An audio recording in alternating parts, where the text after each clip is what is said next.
We made this.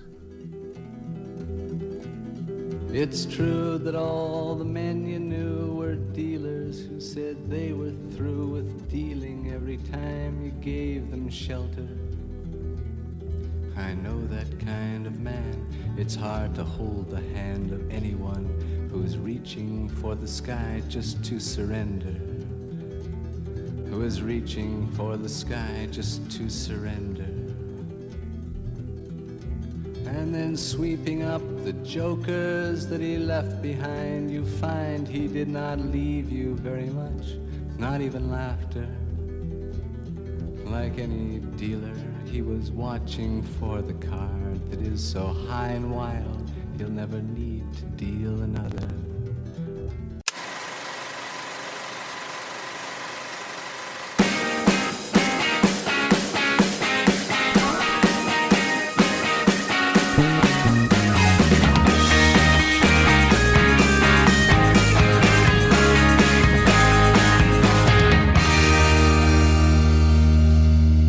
Welcome to Real Talk, the official movie podcast of the We Made This network. I'm your host, Ian Buckley. Real Talk is a show designed to both react to new cinema and find ways to talk about older movies that we love, like, and maybe sometimes hate, just a little bit. In this episode, we're talking about McCabe Mrs Miller on its 50th anniversary. This 1971 film was directed by Robert Altman, written by Brian McKay, and shot by Vilmos Zsigmond. My guest to discuss this today is Bo Nicholson. How you doing, Bo? Very good. It's a nice early Sunday morning over here on the other side of the Pacific. So, hello to the from the future. The sun is shining. I'm sure you're going to enjoy your tomorrow, but my today. I'm feeling very pumped and ready to talk about McCabe and Mrs. Miller. It was my first time watching it, so when you recommended this movie, I knew that I could trust that I was going to like it, given our previous history, but I have more questions than answers, I think, after watching it just one time. So I'm very keen to discuss it with somebody that's watched it multiple times and has the fine film brain that you have. Yeah, I think that's a pretty common reaction to a first-time viewing, and that is something that we'll definitely get into. I think this is a movie that that rewards repeated viewings. I think once you kind of understand the basics of the plot, and there's not a lot of it in there, and you allow yourself to just kind of sink into the rhythms of the movie and what it's doing, it definitely is more rewarding on a repeat viewing, I think. Yeah, and for me, I think I sort of got the hang of that maybe a little bit late into watching it. And because, to be honest with you, Altman is one of my biggest blind spots in my cinema knowledge or cinema viewing. So this is my first Altman. Interesting. Ever. Okay. Yeah, so a lot of the stuff that I've been reading about Altman's style and things like that, which, yes, this movie has a lot of, the overlapping dialogue and all that sort of stuff that he's known for. I didn't know him for that. So I've just sort of jumped into this movie that has this very, very unique rhythm. Speaking plot-wise, basically it's about this hustler / gambler that wants to start a what they call a whorehouse in the old days, and in like frontier Northwest Pacific West America, and he joins forces with a prominent prostitute from a different part of town to make a lot of money, and consequences go from there. And this is going into this movie blind. I had no idea that was what I was getting myself into. Yeah. It's a curious place to start with Altman. I've heard this described as a good entry point for Altman. I honestly have probably not seen enough to judge whether or not I think that's true. I think it's a fine entry point. I think my first exposure to Altman was probably as a kid. I don't know if you ever saw the Popeye movie starring Robin Williams, but that's actually a Robert Altman movie. And so that was like my introduction to him as a kid was through the Popeye movie of all things. And as I got a little bit older, I saw MASH, which I think is a lot of people's kind of entry point to Altman. That's a good entry point to Altman. especially if you want to sort of just have a hangout movie without a ton of plot that's pretty fun and funny and engaging. MASH is a good one, and it does give you that sort of sense of, Altman movies don't always have a ton of plot going on. There's a lot of hanging out and really getting to know the characters and the world that they're occupying and the things that are motivating them. And so I'd say MASH is a good starting off point for people who are looking for a place to start with Altman and a place to go next after seeing this one too. I also think I've seen a few more of his later period, like Gosford Park and his last movie, Prairie Home Companion. So I've kind of seen like a couple of his early works and a couple of his later works, and I've seen nothing in between. Nothing from the 80s or 90s. Nothing at all. So have you seen Nashville? I've not even seen Nashville. No. Wow. Okay, so that's the list. one that I've been told I have Yeah. to see, right? Like, and particularly because I love Magnolia, the Paul Thomas Anderson movie from the late 90s. I've been told that Magnolia is basically like, Send in the Clones version of Nashville. So interesting. Yeah, like I hadn't heard that. That's fascinating. Okay. So it's been on my list forever. Absolutely, and Altman has been too. But so, how many times have you seen McCabe Mrs Miller? Because, as I said, it's my first time. Yeah, so this was actually a recent discovery for me. Probably a couple of years ago was my first time watching it. It was just a blind. It had been on my watch list forever. I didn't have a lot of Altmans under my belt, and it was a big one. And some critics that I really respected who were influential in my appreciation of film, like Roger Ebert, who you mentioned earlier. He really appreciated this movie. So it had been on my list for a while, and yeah, I just looking for something new, and I popped it in, and I probably didn't have because I had some idea of what to expect from Altman and from the movie, I probably didn't have the same period of adjustment that you were talking about, which I think a lot of people who are watching Altman for the first time have, getting used to the rhythms and the overlapping dialogue and the sometimes, we're hanging around waiting for the plot to happen. I guess the plot doesn't matter so much compared to, this is more of an Australianism, but like the vibe of the thing. It has a rhythm. Yeah, totally. No, vibe is a very appropriate word to use, I think. It's just like a famous quote from an Australian comedy called The Castle. Like they have this lawyer that's just sitting there trying to argue a case, and he just has nothing. So he just goes, it's just like the vibe of the thing. And that's pretty much where I landed. I love that. It's pretty much where I landed with McCabe and Mrs Miller. It's like, once I got past the desperate need of looking for a plot to really, and there is a plot there, obviously, and it is interesting. There is. Once I got past that need for it to really feed me, I sort of started to eat away at what it was giving me more aesthetically and more just like sort of tapping into those other senses that I have for film instead of just relying purely on plot. So yeah, what were your expectations going into it? Did you have any specific ones? Well, I guess you said you didn't know what to expect. So like, but what did you expect? Well, I mean, so as I said, I it was like Roger Ebert recommended it. You recommended it. That's enough for me. I'll give it a go. So I expected something really, really good. I had also heard that Did you know it was a Western?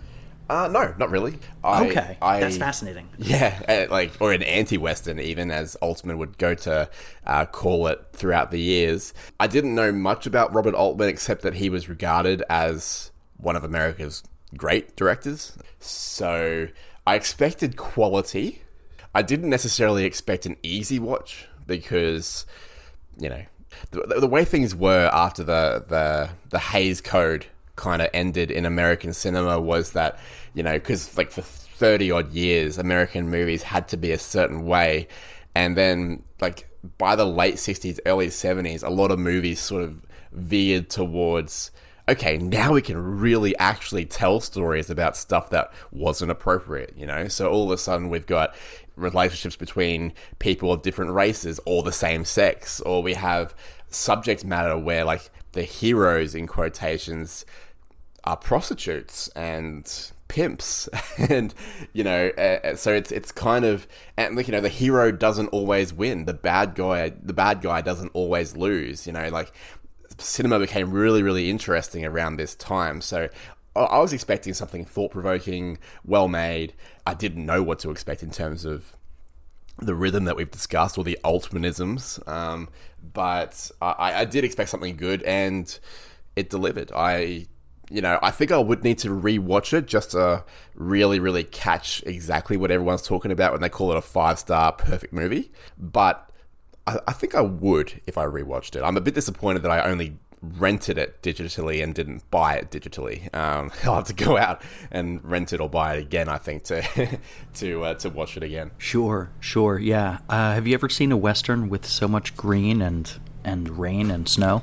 You know what? Probably not. Hey, there's certainly movies that, and nothing springs to mind immediately. Like there's movies that have like Western setup, but aren't necessarily set in the West.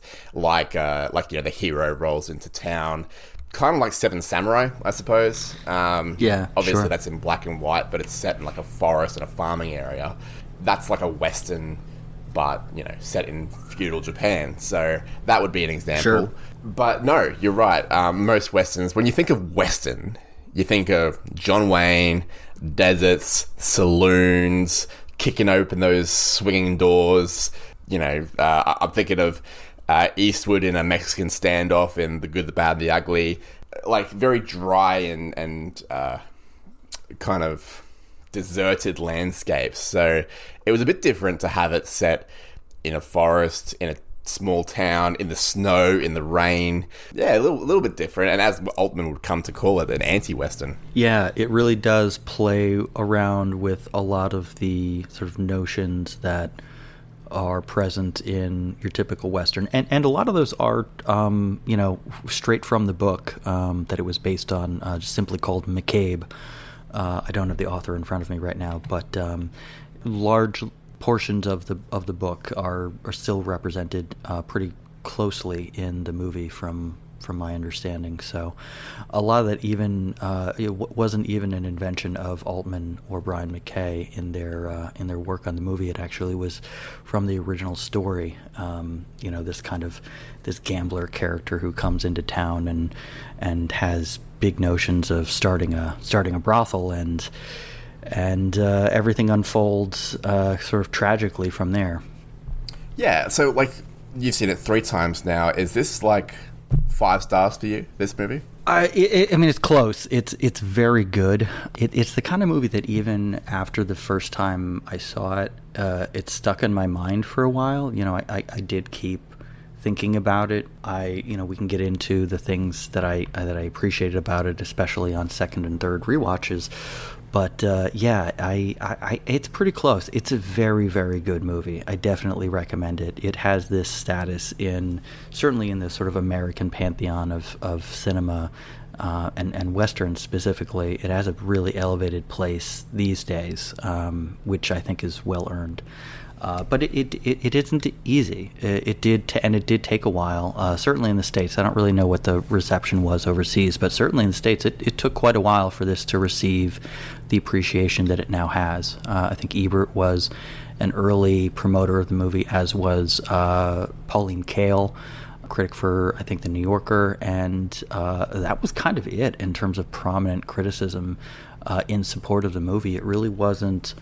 It didn't really make the big splash that I think everyone involved was hoping at the time, and it certainly didn't achieve the sort of acclaim that it now has. Yeah, and a lot of the best movies kind of do that. I think that's after reading a bit about Altman's career. The next point on our little run sheet is Oscar's success. It's ironic because there was very little Oscar success in Altman's career. This movie only had 1 nomination. It was for Julie Christie's performance as Mrs. Miller in the Best Leading Actress category, something that she lost, which was interesting. She had already won an Oscar, so she probably wasn't that bummed about it. But Altman was kind of snubbed by even his industry, and looking back, and we will talk about themes in a moment, but he does strike me as, if not a socialist, someone that has a lot of socialist ideals.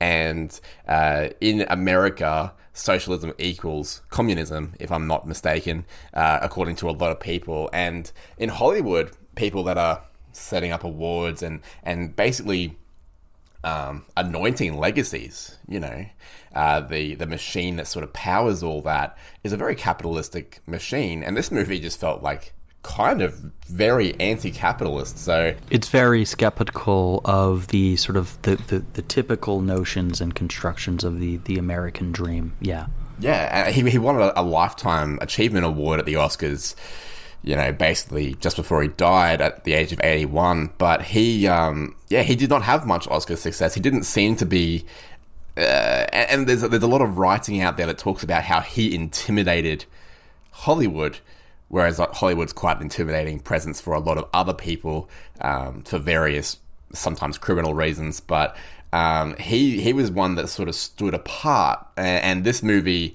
if you had told me that this movie was indicative of that, I'd believe that. And if you said that his movies are similar in terms of that vein of being quite unique and against the grain, that makes me excited to watch more of his stuff. I'm very keen to tick MASH, Nashville, and Gosford Park off my list particularly. Yeah, and his his strategy for filming this was pretty unique. I don't know if you got a sense of this as you were watching the movie, but he shot the movie more or less in sequence so that the town could literally be building up as the story of the film and the characters as they progressed. The town would actually literally be getting built up around them, and they would decide which scenes to shoot next or which set to use next based on which building was the most recently available and completed.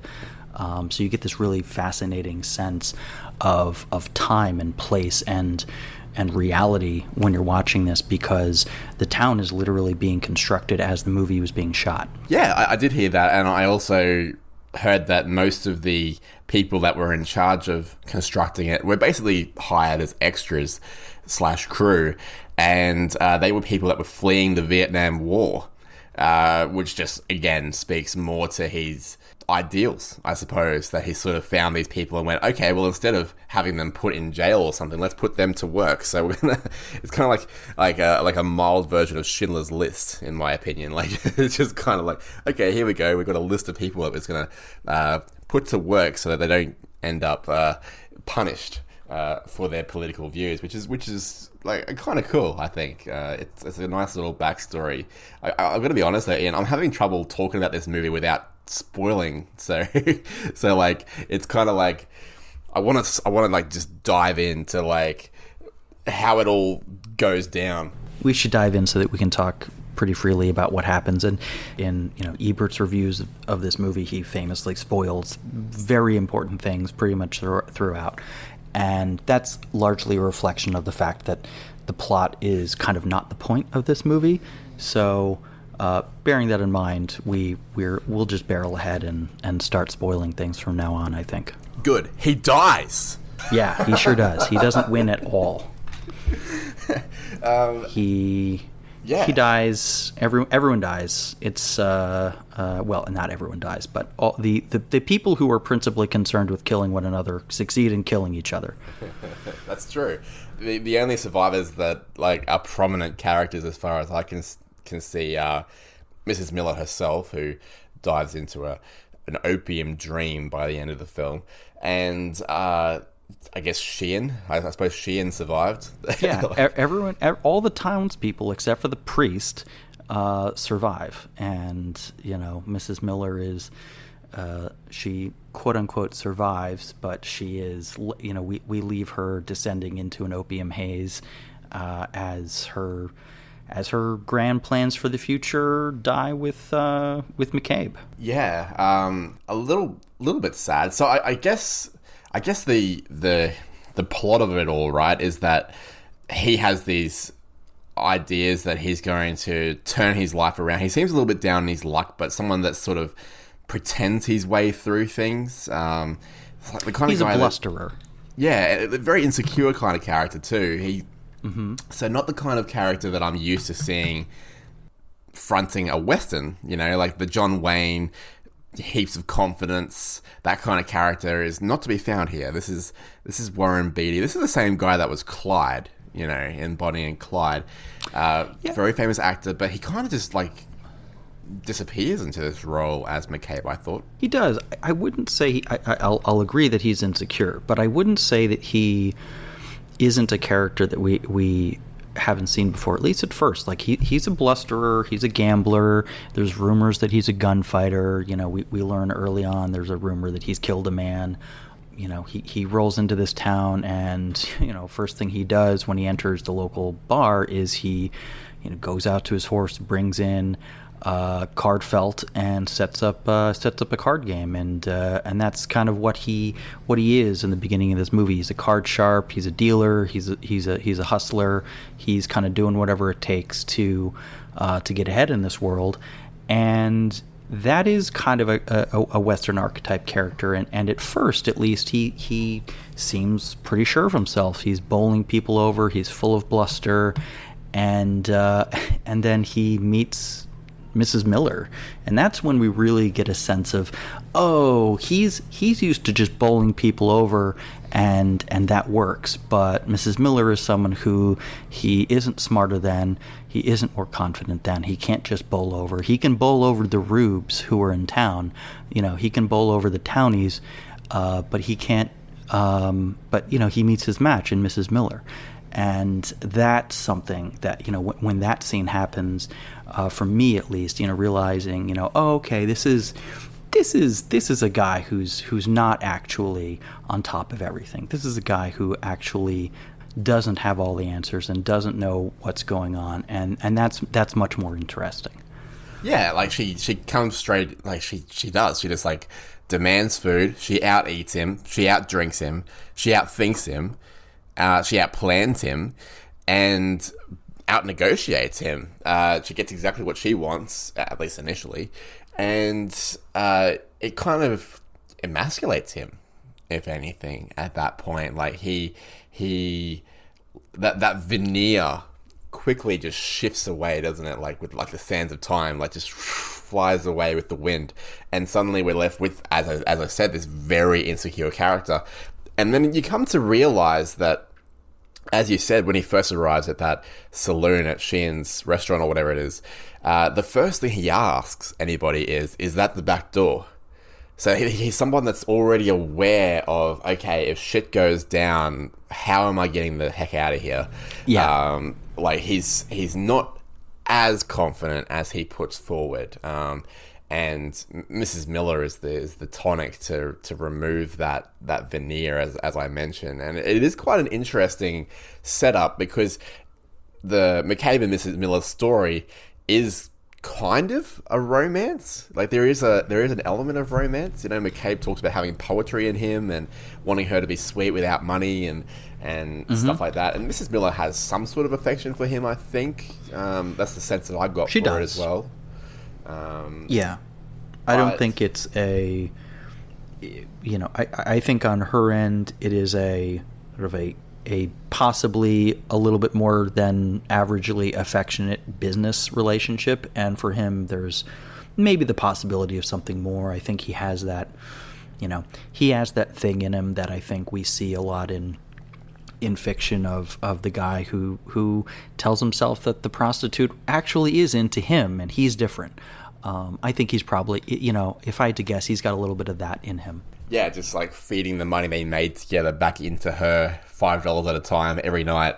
Very, very interesting. One thing that I found a good observation, I think it was Ebert that made it, was that the title of the film is very interesting, because it's not McCabe and Mrs. Miller all in words. It's McCabe ampersand Mrs. Miller, as if it's more focused on the business relationship, yes, as opposed to a romantic one.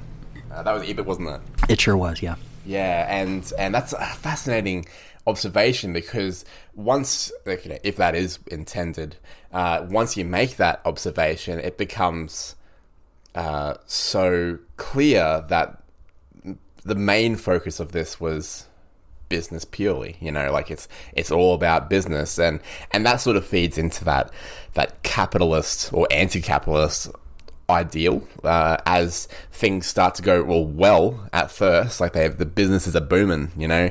Once, as Mrs. Miller mentioned, like once the local townies get a taste for a class girl and actual hygiene and not getting the clap, they come in droves. Pardon the gross pun. And you know, so like the business is booming to the point that, you know, a mining company wants to buy them out, and they offer him a reasonable compensation. They even up the price once McCabe starts to negotiate, but he bites off more than he can chew, and things start to go awry for him a little bit there. Yeah, you know, McCabe is this sad kind of distillation of this American archetype. He is this boastful businessman who, you know, he's somewhat competent. He's just competent enough to get himself into trouble. Right? He knows his way around cards, he knows his way around guns and frontier business, but he isn't as good at any of those things as he needs to be, and he's not as good at any of those things as he wants his reputation to reflect. He's very reputation conscious, whether he says that out loud or not. And I think that ultimately spells his doom. You know, when you have that scene, that's always a standout moment for me, when the businessman, the representatives of this mining consortium, they come into town and they make him an offer. He turns it down and is full of bluster, and you start to think, oh man, maybe this guy doesn't know what he's doing. And then they make a counter offer. They come back and you go, okay, you know, like maybe this guy was right. Me and maybe playing hardball with them. He gets them to up their offer a little bit, and he gets a little bit more money out of them, and then he just turns them down, and you're punched in the gut, because at least for me, like, I didn't necessarily know how it was gonna go. I just knew it was gonna go badly for him at that point. The moment he turns that down, that second offer down, the movie cuts immediately to Mrs. Miller taking that first time we see her take a hit of that opium pipe, and you go, oh, this was a mistake. This was a huge mistake. What did you do? And that sense of doom kind of pervades the second half of the movie. Well, I guess that's established, and I had the same feeling you did. I didn't know that he was definitely going to die, but what I did know to that point was that he wasn't all that, and that she was smarter than him. That was established earlier in the film. So when she's sitting there saying, McCabe, they're going to get you. They're going to get you. Yeah. You know, they're going to... You're an idiot. And at that point, we're like, yep, they're probably going to get him. Which means that it's basically setting up, okay, it's no longer going to be a business negotiation movie. It's going to become a bit of a shootout type situation. Danger is going to be very, very present in their lives. Will he succeed? Won't he? I still wasn't sure at that point, but I did know that he was definitely going to have a tough battle surviving. And of course, he dies alone in the snow to the tunes of Leonard Cohen. After killing the three hunters who were out for him, so you know we do get this little bit of this classic Western. You know, he's outnumbered, he's outgunned, setup. But instead of him, you know, meeting the bad guys in the middle of the street at noon with a gun on his hip, he's hiding, he's sneaking around, he's shooting them in the back one by one until it's just him and another guy, and he gets the drop on him. You know, he plays dead. You know, all of his kills were through trickery or sneaking. It was not this kind of classic Western heroic gunfight at the end. It was real and raw and kind of nasty, and I appreciated that. Yeah, the realism was certainly something that Altman was certainly aiming for, particularly when you talk about the cinematography, and for the life of me, I'm going to have trouble pronouncing that dude's name. Vilmos Zsigmond. Zsigmond, yes, very good. I'll go with that. And you would have read that they used Flash to sort of pre-expose the film to flashes, which kind of dated the movie, gave it like this old-timey kind of look and feel, but they stopped doing that for the last shootout. because they wanted that last shootout to feel as real and dangerous and prescient as possible, which I thought was a very interesting technique. Like, and it's something that, like, obviously I've learned from reading about it. It was purely subconscious at the time, but I wrote, before I did all this reading in our run sheet, that ending, the ultra tension of that ending, because it was super tense and it felt really visceral. And you're right, there is the lack of heroics. It is sneaky, it's devious, but it's understandable. Like, if people were trying to kill me, I'm not going to take them on in the middle of the street. It's how that fight would actually, exactly. It's how that fight would actually take place. If you were McCabe, that is how you would fight that fight against those people. Absolutely, right? I'm not an experienced person, and as the main bad guy says, bad guy to use a Western term, as the main, let's call him assassin, would say, that man has never killed anybody before. He could see that McCabe was full of shit with the whole, or like everybody else was full of shit about the whole Bill Roundtree thing. It was such an obvious thing that McCabe was so out of his depth, but you know, he did the best with what he could, and sneaking around and shooting people in the back was absolutely a good way of doing that. It is interesting. One of the ways the movie keeps you guessing, you know, you get that, you mentioned that Bill Roundtree. So earlier in the film, when we first meet McCabe, you know, I mentioned that there's a rumor that he shot a man. That's Bill Roundtree. We never meet Bill Roundtree. We never know really who Bill Roundtree is, but the rumor is, when McCabe gets to town, that he's killed this man at some point in the distant past. He used to go by a different nickname, and he killed this man. And the movie kind of keeps you guessing throughout whether or not he actually is this, you know, dangerous person who knows his way around a gunfight. And you kind of get the impression at the end that maybe he killed someone in the past, but if he did, it was probably more like this, where it was kind of messy and not heroic. Yeah, see, I got the impression that if there was any doubt about it, yes, you're right. But I fall on the side of the assassin. I don't think he killed Bill Roundtree. I think something went down. Bill Roundtree got shot, probably not by Pudgy McCabe. I think. And Pudgy McCabe got the blame. Yeah. Yeah. And he's the kind of guy who, you know, he might like to, without having to engage directly in admitting that he killed this person, might like the cachet that he gets from people thinking that he's the kind of man who took a life. Well, yeah, I suppose that would help the gambling, wouldn't it? Like, if there was ever any sort of dispute. Helps you keep a table honest, yeah. Yeah. It's the kind of thing that certainly could work in his favor. Okay, I've got some questions. What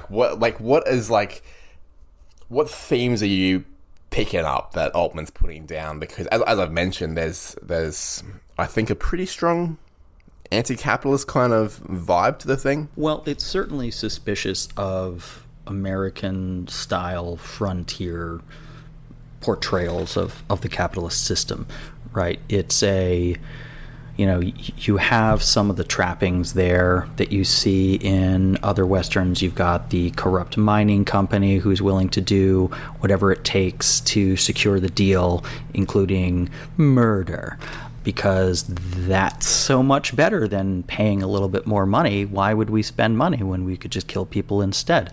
That's the American way. And the sort of the machinations inside the town of the actual business itself, how that works, the commodification of human flesh. Like, there's a lot there. There's definitely criticisms of the frontier mythos, the American way of life, 20th century capitalism. I think that's all there and fair to call out. Yeah, and even to the point, like, let's be honest, like, in modern day America, the Jeffrey Bezos, Elon Musks of the world, like, I think a lot of people who start a business kind of see themselves as being like a Jeffrey Bezos one day, but the stark reality is all of us are way closer to the homeless guy that we walk past on the street than Jeffrey Bezos, like so much closer to being homeless. And the idea that, this sort of drifted character that drifts into town with this idea that he's going to make it big. And I'm sorry, the offer that you gave me, I'm very successful. This has been really good, really quick. The offer you gave me is not enough. It does not match up to my ideals of what I am going to become, and he just gets eaten by a bigger fish. It can be. He's also a fool. It's a little bit of a send-up, I think, of this blustering American who rolls into town and thinks that he knows everything, less than a criticism of the desire to become a successful businessman. Like, he could just as easily have taken that offer and done what Mrs. Miller said, and they could have gone together, taken those profits, and started a new business elsewhere with those profits. That's what a lot of capitalists, successful ones in America do. They take their profits and then they invest them in another venture, and he could have done that. He chose not to because he was a fucking idiot. Yeah, that's look, fair. That's absolutely fair. Business is not for everybody, and maybe it wasn't for McCabe. It was to a point, but a lot of his success, as we mentioned, was on the back of Mrs. Miller. She was the business person. He was the fool. Yeah, in a lot of different ways, it was on her back. Yes, that business was successful. I couldn't help but notice as well. Are you picking up some sort of religious themes as well? Because there's a lot of obvious pointers. Definitely like the town itself. Skeptical of religion. Yeah, if you notice at the end, when McCabe enters the church for the very first time at the end, when he's looking to use this steeple as a hideout when he's being hunted by these three killers, and he goes into the church. There's no pews. The church steeple went up like months, maybe years before, but nobody's been using it. It was a pretty fascinating look at without making too fine a point at it on it. Altman definitely highlights a level of skepticism about religion that I found interesting. Well, the one thing that I found particularly interesting was that this is a town that was essentially, it was called Presbyterian Church. It was built around a church. And this idea that, we are all people of faith. Right, okay, we're all people of faith who daily use prostitutes and act in a way, and again, I don't want to talk down to sex workers or anything like that on this podcast. That is not what I'm about. But we're very pro-sex work here. Yeah, of course. Everyone's got to do what they got to do. But this movie, or a lot of Christians, for example, would be extremely against prostitution. Extremely against it because it's seen as immoral. But, when it serves their purposes, they're more than happy to go and pay $5 to hang out with Mrs. Miller and do adult things. But, when people are actually paying attention to what they're doing, they would never mention that. They are people of the church. They, as you mentioned, they don't attend the church, but when the church is burning down, it's this big issue. The whole town rallies, yeah. Yeah, and it just seems so cynical. Skepticism is probably a good word for it, because to me, full disclosure, I am not a religious person, and there are religious people in my life that truly and genuinely believe in the church, whatever church they assign themselves to or belief system, and are truly great people because of the service that they give to their community. But there's also people that use it very I'm a Christian, so, yes, I'll go and have sex before marriage, and I'll do this, and I'll do that, and I'll do drugs, and I'll drink to excess, and I'll do this and that, but I'm a Christian. It's well, I'm not a Christian, but I act way more Christian than you do. So I think there's kind of that skepticism there, that commentary on what is Christianity? How are we building a town around a church that we don't use and only give a shit about when it's burning down? Yeah, I don't think the movie necessarily has answers, but it certainly questions the prominence that religion has in our society. There's a lot of I think the fact that there's an empty church that burns down is symbolic enough. I think that's the statement the movie's making. The priest gets shot, and the church is empty and burns down. Even the priest himself is willing to commit something heinous in the church, you know, a killing, obviously in self-defense primarily, but he's holding some sort of rifle and he gets steals killed. Miller's shotgun. Yeah, like he basically, or sorry, McCabe's shotgun, and says, you know, like this is mine now. Yeah, pretty sure there's a commandment against that, but you know, whatever. You know, whatever it takes when it suits, right? Are there any other themes that you're sort of picking up from the film, or is that pretty much it? Like maybe some feminism vibes, like very. There definitely are. There's a lovely sort of little lovely that the context is pretty horrible, but there's a good scene between Mrs. Miller and one of the women who was brought into the town actually as a mail order bride, and she you know, we actually see her coming to town the same time as Mrs. Miller. She arrives at town and meets her husband for the first time, and her husband is later killed in this sort of meaningless street fight because you know, I guess someone asked if his wife was working at the brothel, and he got mad, and that started a fight. And during the course of events, he ends up getting killed in that fight, or he sustains an injury to his head that results in his death. And then she's left with prostitution as her only source of income, so she ends up working at the brothel for real anyway. And Mrs. Miller says, like, look, it's really not much different than what you were doing before, only now you get to keep the money.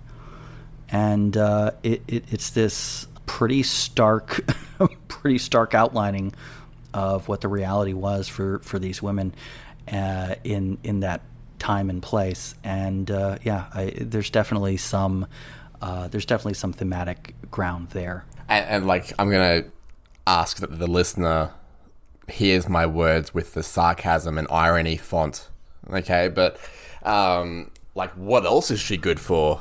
Right? Mm-hmm. Like that's sort of like the message, isn't it? Like, what else is she good for? It's like, and I didn't recognize who it was, by the way. It was Shelley Duvall, but Shelley Duvall, yeah, but like what else could she possibly do? And like everyone knew, and that's kind of what Mrs. Miller is at too. Like she's this profoundly competent woman, and she's entirely dependent on the success of her idiot business partner who goes and gets himself killed.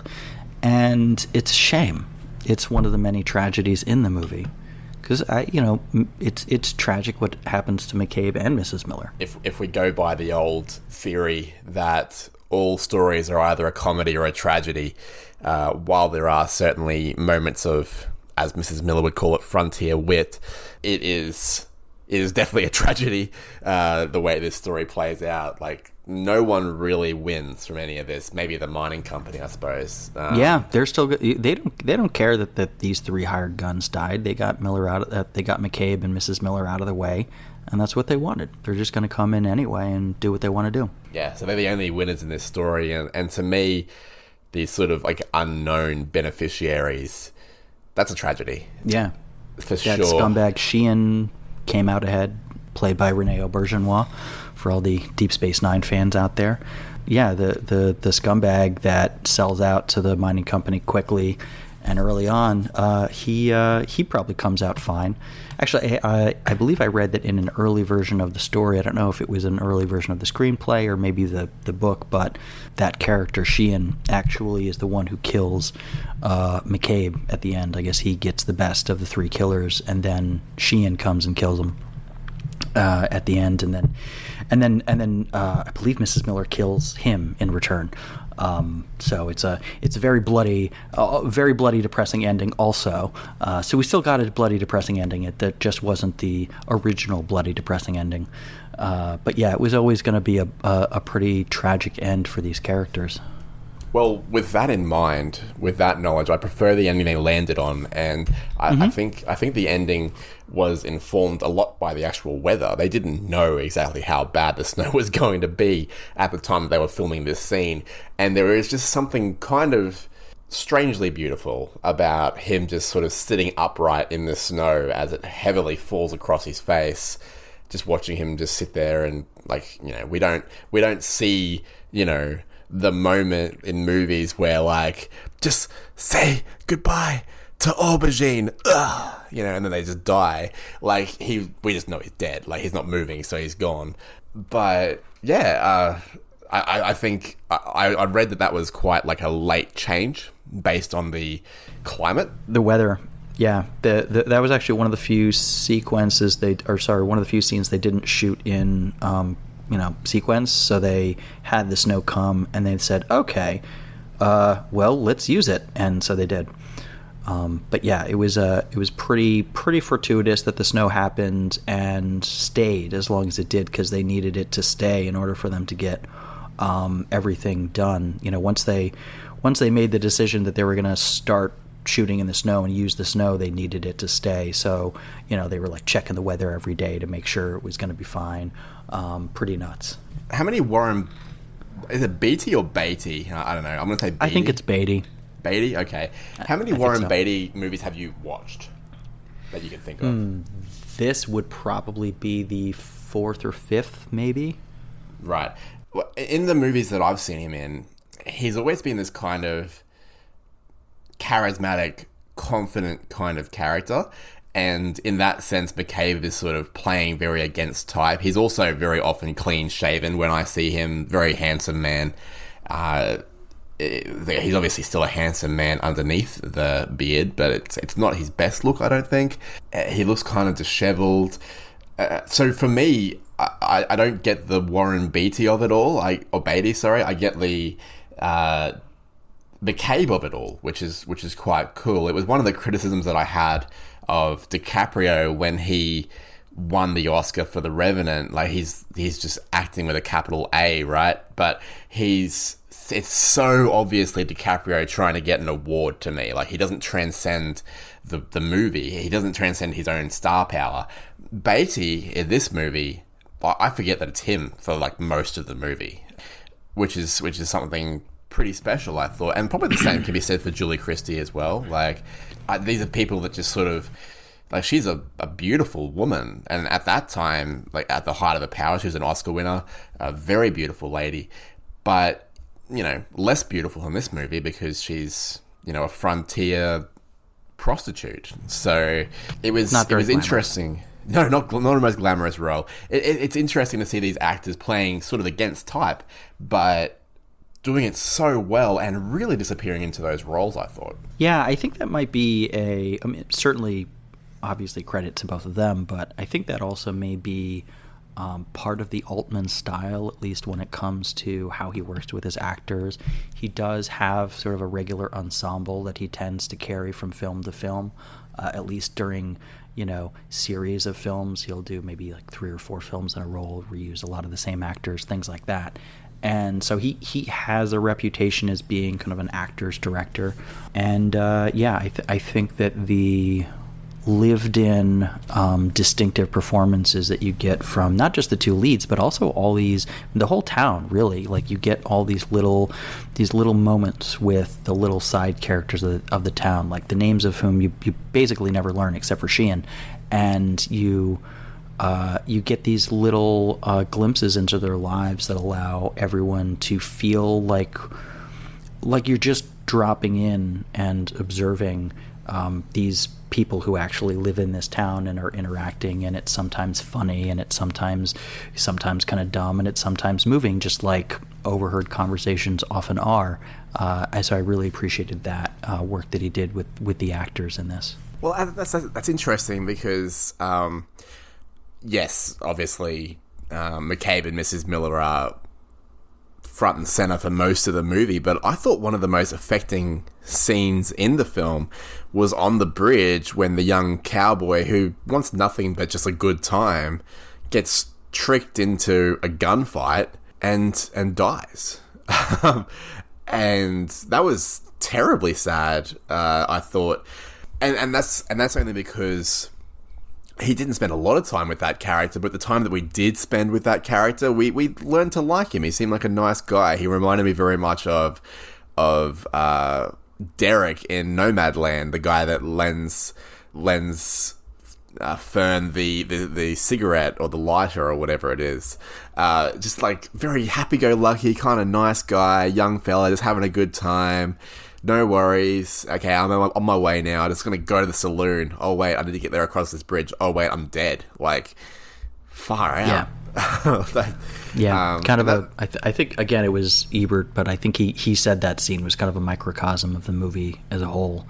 You have this character who's in over his head and doesn't realize that he's talking himself into getting killed until it's too late. Yeah, I mean, but like he had really no chance of escaping that without being killed, right? Like there was, obviously killed the gunslinger himself, but like there was once he entered that bridge, once it got to the once he was like, show me your gun, that was it, because there wasn't really I don't know, maybe he could have turned around and walked away. I don't know what that little maniac would have done, but that isn't what happened. No, that's right. Just sort of, don't know what could have happened to McCabe if he had backed down or run or who knows, but they didn't make that choice. They made other choices. It's interesting that they use that scene in the movie. As we've mentioned, it's a very affecting scene, one of the more affecting scenes, but realistically it's not consequential to the film plot wise, apart from maybe demonstrating how dangerous these gunslingers are. It's just another example of Altman just having these parts of the film just to add a little bit of flavor around the plot. It's not all about moving the plot forward at all times to me. It's about, as you mentioned earlier in the pod, it's about enjoying the atmosphere of the film and soaking it all in and understanding that, there are people that live and breathe in these characters, these side characters, and after all this is done with McCabe and Mrs Miller, they're probably going to keep breathing and keep going about their lives. It's not so much a movie about this story. It's a movie about a place and a time period, and I thought that was obviously a choice. Or maybe it's in the book as well, as you mentioned, that it sticks pretty closely on a number of subjects, but to me it seemed like a choice by Altman to kind of widen the scope from just McCabe and Mrs Miller to really, really have this authentic frontier town, which I thought had yielded a really good result. Yeah. It's one of those moments, the death on the bridge, that again, I think it underscores some of the stakes and the themes of the movie at large, but it also establishes that this is a town that's gonna just stand around and watch this kid get gunned down, and not do anything about it, which definitely informs the audience what to expect once they show up for McCabe, and I think also demonstrates to McCabe what to expect once they show up for him. At least in terms of the support that he can expect from the town. So there's a little bit there that I think it gives you, beyond just being a powerful scene on its own. You've seen more Robert Altman movies than I have. We mentioned one of his traits being the overlapping dialogue. Is if I was to watch more of his films, am I going to see more of the same kind of thing, which is, sort of subverting expectations of genre, not always getting the happy ending you want, quite tragic. I think he's quoted as saying that death is the only ending he knows. So am I in for a lot of pain, but sort of like a glorious pain if I watch more Robert Altman movies? I mean, I can only tell you about the ones that I saw. No, I mean, MASH is a delight. That's just a comedy. Gossard Park also is quite light. It is I don't know if a send-up or is the right way of putting it, but it does play with the form of the kind of the whodunit, the murder mystery, and is a lot of fun in that. Stephen Fry has a very memorable role as the kind of bumbling inspector who's very sure of himself, despite the fact that he really shouldn't be. And Prairie Home Companion, his last film, is also quite joyous, full of a lot of music and light and magical realism. So very much ensemble pieces. I don't know if that is true of all of his films. It is certainly true of all the ones that I've seen. So there are probably some of his stylistic choices that you noticed in this that you will notice throughout. But certainly in terms of the tone, all of the ones that I mentioned are much, much lighter and go down much more smooth. Well, that's good. Because, like, as much as I don't mind a heavy movie, I do need a little bit of lightness in my life occasionally, and I'm not all about the doom and gloom. MASH is in particular unique for its, and I think it received some criticism for this at the time, but it's a comedy that's set in a combat hospital during the Korean War. I mean, it is a tight rope to walk tonally when you're dealing with the very, very serious and the very, very silly, sometimes in one scene right after another. But he does it pretty well. It's a fun one, as are all the ones I mentioned. Well, not to like MASH is particularly interesting, I suppose, because it's it's like, yes, it's set in the Korean War, but it's also during the Vietnam War. Yep, absolutely. So it's obviously very, very timely at that time as well. And I mean, war is always kind of timely, isn't it? We're kind of used to that. Unfortunately, yeah. Yeah. One thing that I found interesting was the music choice. So I don't recall there being any score. Do you recall a score? Is there a score in this film? I can't.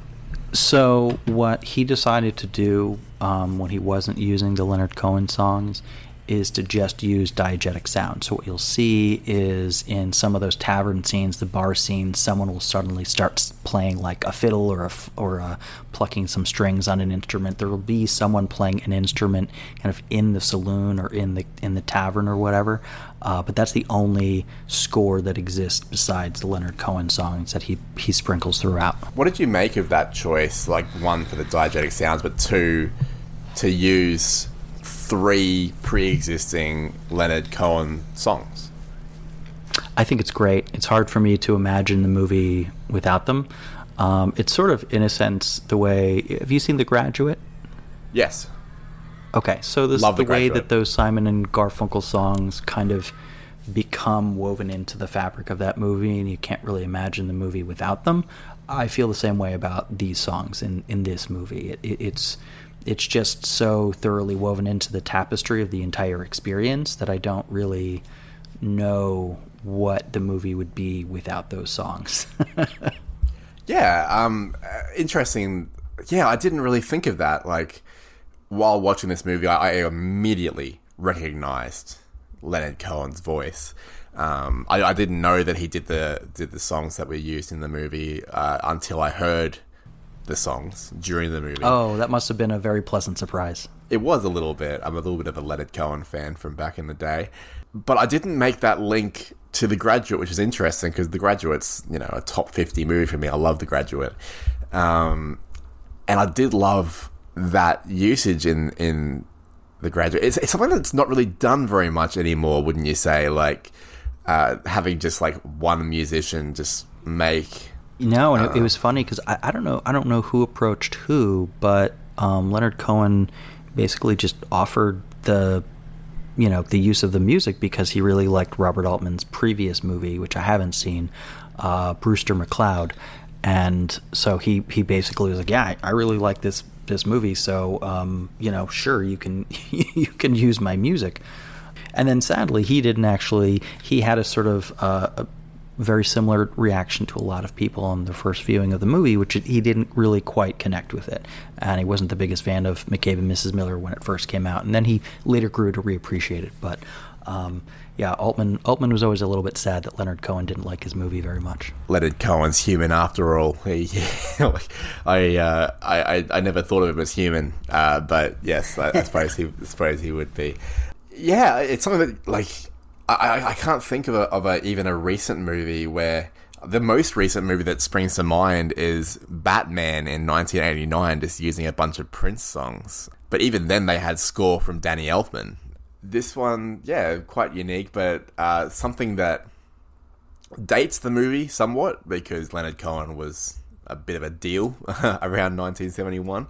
But his songwriting is so beautiful that it has a timeless feel, which, you know, and it's the kind of thing that, for example, there's like The Great Gatsby that came out in like 2013 or whatever by Baz Luhrmann, and they start using hip-hop songs in a 1920s film. There's kind of like this disconnect for me when, you know, you hear Jigga Man turn up did a 1920s party, or Fergie, you know.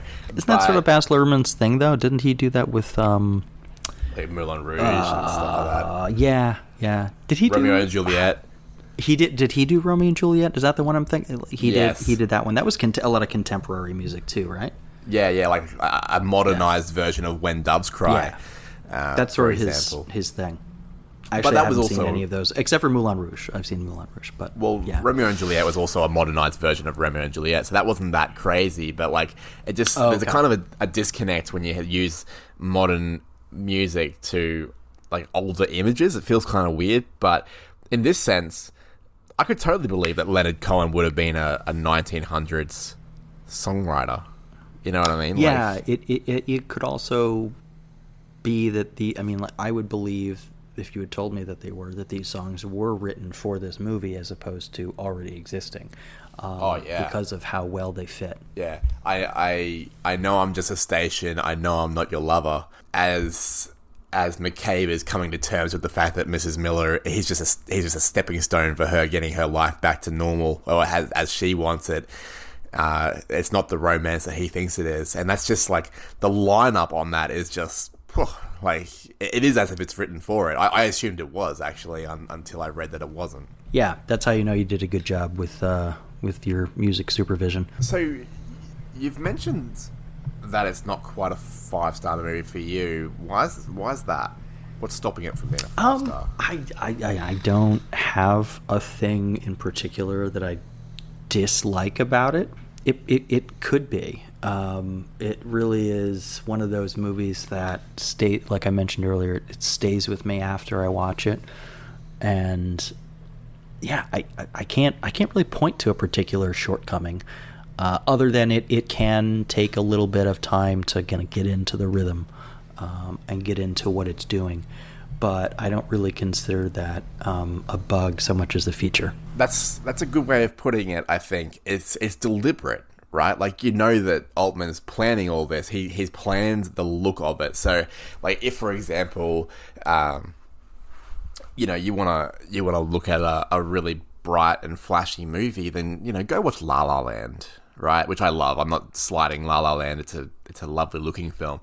But if you want bright colours, that's where you go. Or if you want a bright-looking Western, then there's heaps out there. This is not that. This is an anti-Western. This is Robert Altman. This is dark, grimy, unappealing for a lot of it. These are characters that, yes, you can sympathise with, but you maybe can't look up to. They're not heroes, I don't think. And there are villains, but not one that you can really grasp onto. There's no, like, you know, Christoph Waltz in Inglourious Bastards that steals the show. It's something else, you know. It is just its own thing, and it is choices that Altman's making. But they might not be pleasing to the eye, or they might not be pleasing to the sound if you don't like Leonard Cohen. And maybe the subject matter would be a bit disengaging for some people too. As I mentioned at the start, for me, and you're right, it's not a bug, it's a feature, but just feeling that disconnect, it took me a long time to get into it. Like maybe half an hour or so before I started to realize, okay, this isn't the movie, this is me. And once I realized that, I sort of recalibrated and got myself on track, but it took me a while. Yeah, I can definitely appreciate that. It's just, it's just one of those movies that you just kind of have to surrender to and just let it happen. Just let it wash over you, as they say. Just let it wash over you, yeah. And I did, eventually. And as I said, the ending particularly. Yeah, the ending's pretty fucking spectacular. Did you have a favorite scene or favorite moment or line besides the ending in general? Well, yes, the ending would probably be the gold medal winner there. The silver would go to the bridge scene where the cowboy gets shot, the young, relatively innocent cowboy, it's probably co-gold, to be honest. And if I was going to go bronze, now that I'm just running with this Olympic theme with the Tokyo Olympics. Theme, yeah, exactly. Looking forward to the Olympics coming up soon. Yeah, I don't know. I think maybe the emasculation of McCabe when Mrs. Miller first turns up and just shits on him pretty much, like just shows that she is the brains and the brawn and the planner and the key to success, because I don't think he makes success without her. And I think that was a really clear moment of me connecting to the film. It started to be like, oh, okay, all right, yep, all right. And things started to click into place for me there. So I'll probably go for that one. Yeah, understandable. I like any time, especially early on when she's putting him in his place, like when she basically asks him a very simple math problem, and he's like, I don't know what you're talking about. Why you ask me math? I could do math just fine. Doesn't like being called on his shit. Yeah. He's a guy who's not much better, for whatever that term means, but he's not much of a higher station in life than the townsfolk that he's trying to kind of push around and lord over. He's really not all that, at least not all that he's making himself out to be, and she can see it because she's the most competent person in the movie. Yes, probably in the entire town. She gets the run over everybody there. Is the ending your favorite scene as well? No, it's the one I mentioned earlier when he dooms himself, especially on repeat viewings, because that's the beginning of the end. And when I rewatched it, I'd forgotten about that quick cut to her hitting the opium pipe the moment he turns down their offer, which ends up being a fatal mistake.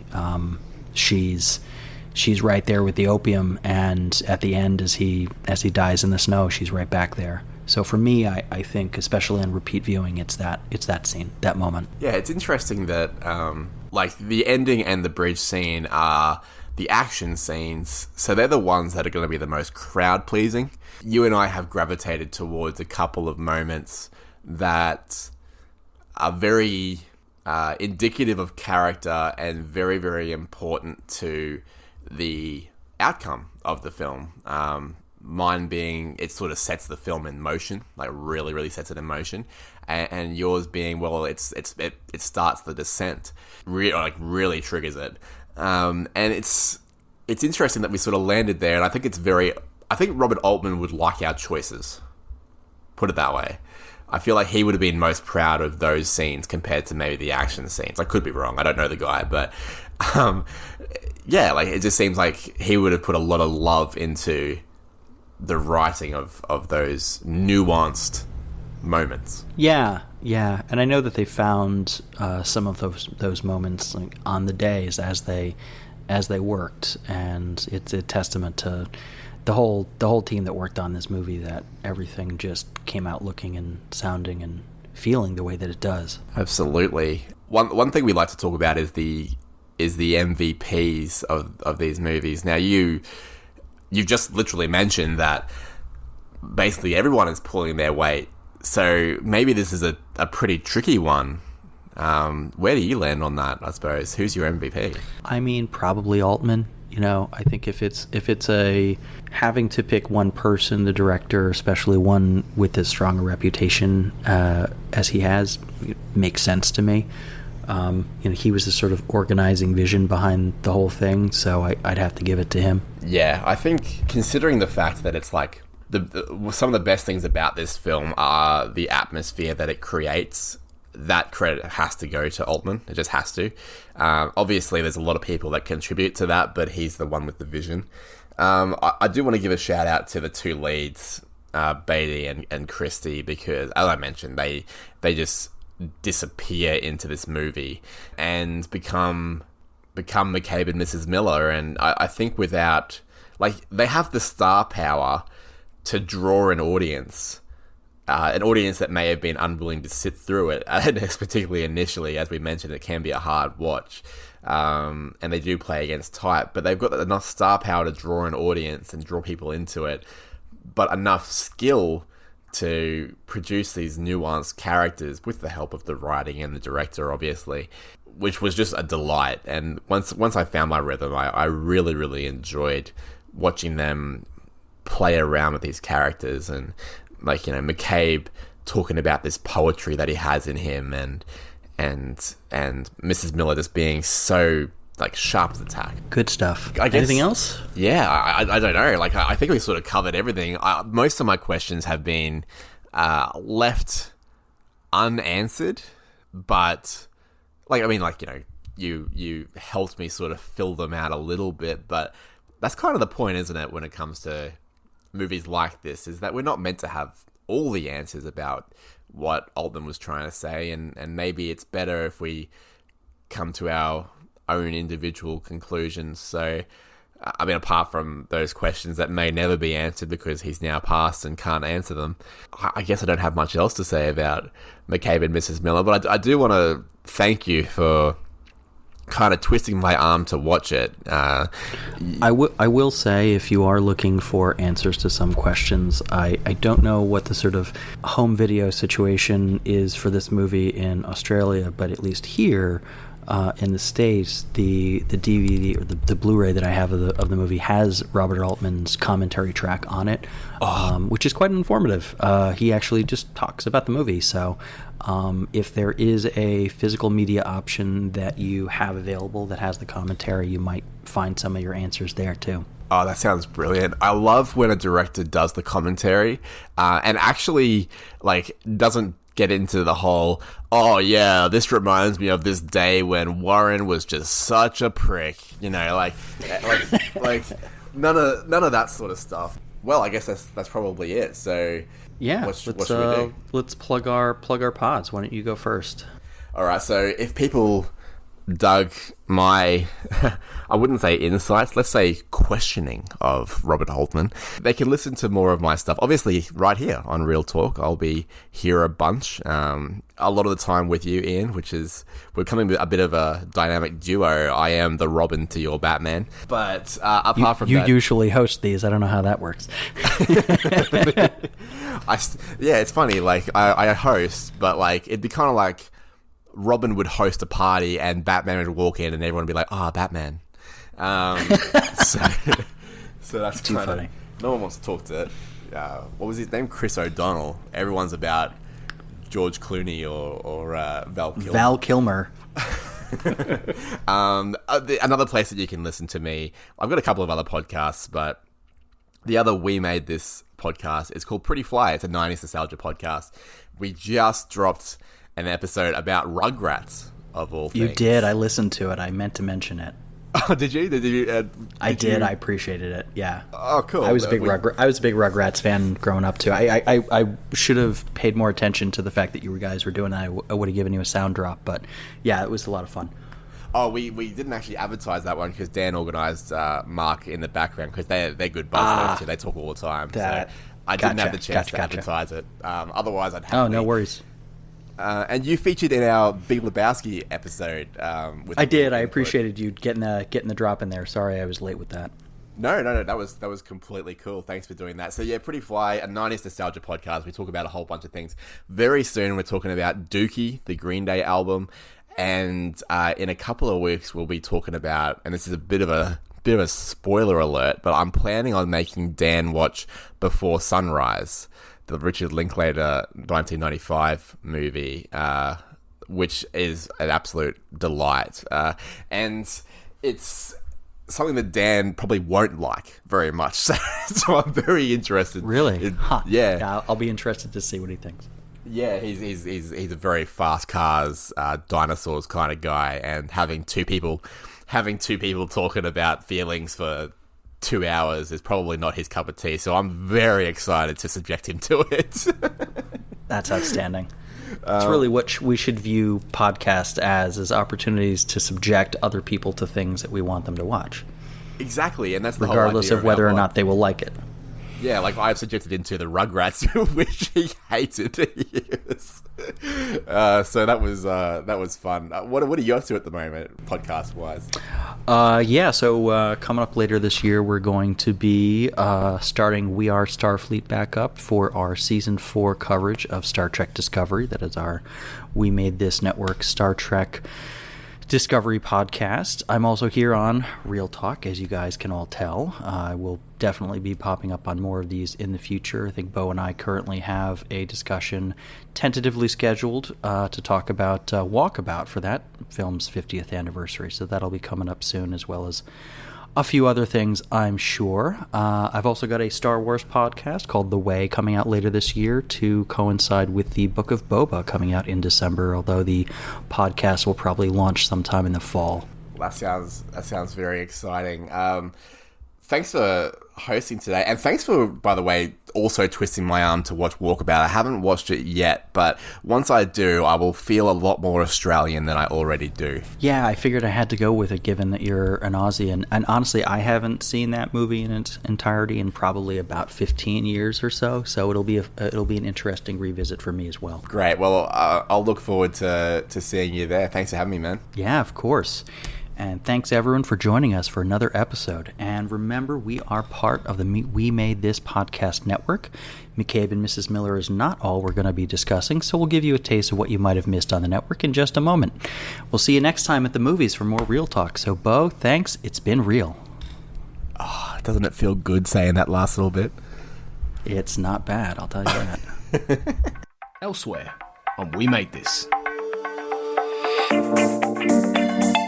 Gotham University, a Batman podcast. God, so speaking of masks, there has been some news. It sounds like Zack Snyder is in the news again. What's going on with the masks, Jay? My boy Zack! Just when you thought that the controversy of Zack Snyder was simmering down, he rose back up and just not only blew up the internet, not only broke the internet, he figuratively and probably literally fucked it right back into hysteria with this whole Batman news going on right now.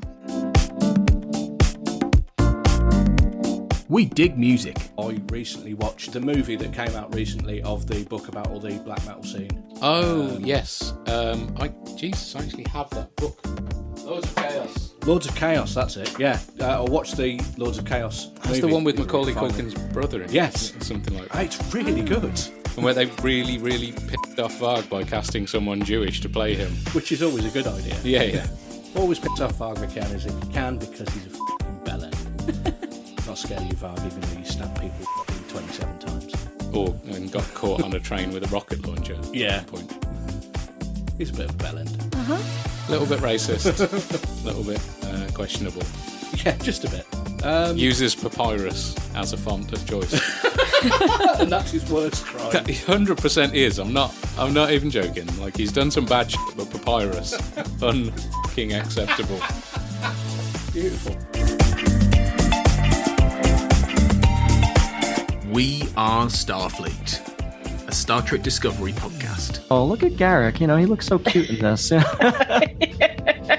Or I'm watching an episode he's not in, and I wonder what Garrick's doing right now. Where's Maybe he I at? should text him and see what he's doing. Okay, text him, see if he's watching this. Yeah. So are you guys like texting buddies? Do you have a group chat going?